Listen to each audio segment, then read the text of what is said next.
Ladies and gentlemen, welcome to Four and a Half Marks. Today, I am talking about the New Japan Cup.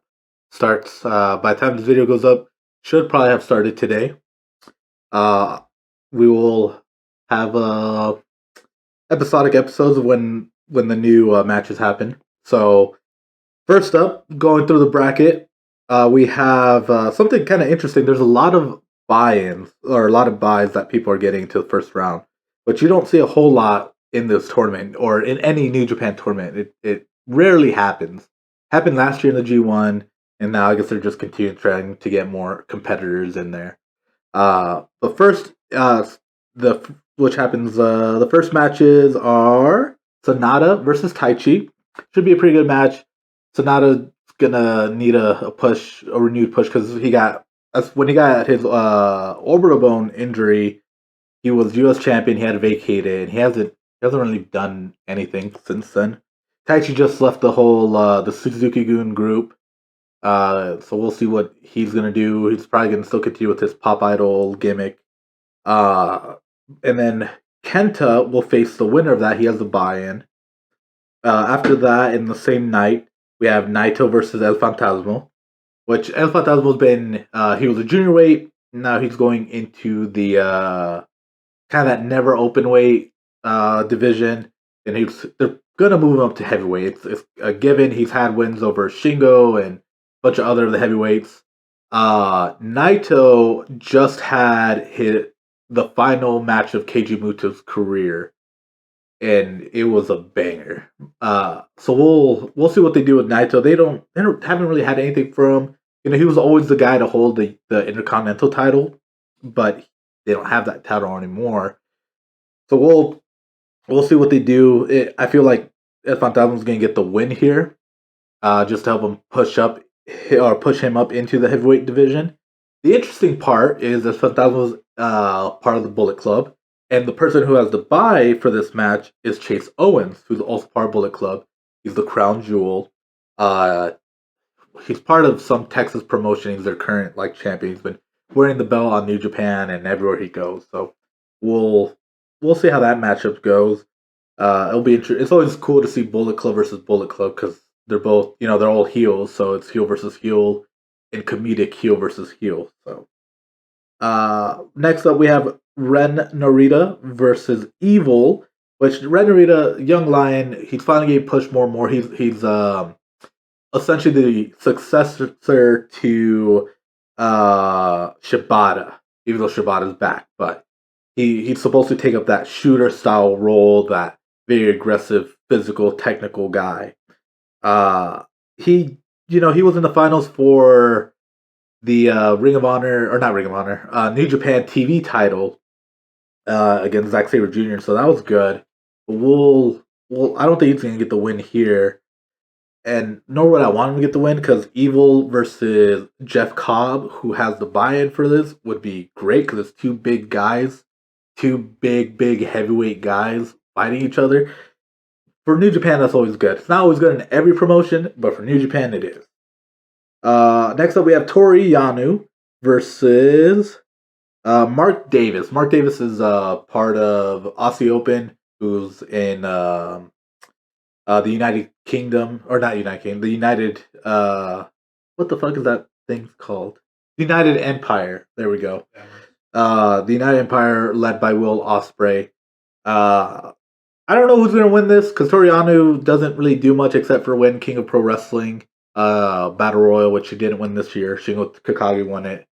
But the buy-in for this is going to be Will Ospreay, so whoever wins, Will Ospreay's going to win in the end. And the other side of the bracket, we have Yoshihashi against Kyle Fletcher, who's the other member in Aussie Open. They kind of been, even though Yoshihashi's kind of getting older, they've been doing more with him. He's been winning tag titles, winning trios tag titles. So he's probably going to win. And that'll set up a feud between him, Yoshihashi, and Goto against Aussie Open. Maybe we'll bring him back to the US, and that'll be cool for New Japan Strong. And then, interesting enough, the person who has the bye is Hiroki Goto. So if Fletcher wins, we have that continuation of the rivalry. Or if Yoshihashi wins, we get a tag team against each other, which is always nice. We saw it this past year with FTR members going against each other, and that was a great match. Next match after that is Shingo Takagi versus Aaron Hinari. Now, Aaron Hinari, again, United Empire member, he hasn't really done much. He's not. He's honestly, he's kind of forgettable. I'll forget about him. For the longest time, I didn't even know his name. I just remember him as that other Tongan guy. But Shingo will probably win this. Honestly, my pick is for Shingo to win the whole tournament, and I'll get into that here in a second. But Tama Tonga has the buy-in for this, and he is currently the never open weight champion. He won it back from Carl Anderson, and he hasn't really had any feuds, so him against Shingo would be kind of a good feud. He feuded with Bullet Club and JY and everything, and I mean that was alright. But Tama Tonga is a good wrestler, and he deserves to finally won the singles title. Now we just gotta get him a good feud. After that is David Finlay versus Tomohiro Ishii. With Ishii's the Stone Pitbull, he's gonna have a banger match. It's gonna be very physical. It's gonna be very brutal. David Finlay recently kind of had a thing with Jay White. He attacked him after Jay White's final match for a battle in the Valley. It seems they're pushing more, which is great. They're pushing their gaijins a little bit more. It's always good to see. I really wanted Dave Finlay to win the U.S. title a while back ago, and I think he still should. He's a great wrestler. So if he gets a win over Ishii, this can help elevate him and get him into this this role, this contendership for championships. Because the only title he's ever won for New Japan was the tag titles with Juice Robinson. And then Great Khan has a bye into this match. Great Khan, he graduated a couple years ago. He's been doing a lot better. He does his role well of being the big man. I do kind of wish he would play more into his real life, because on social media, that man's wild with always in the strip club with a bunch of strippers on his lap. So I kind of wish they would go into that, because that's kind of more interesting to me than this weird enforcer that he's been. Next up, the final match is of round one is Shota Umino versus Yujiro Takahashi. I'm a huge fan of Shota.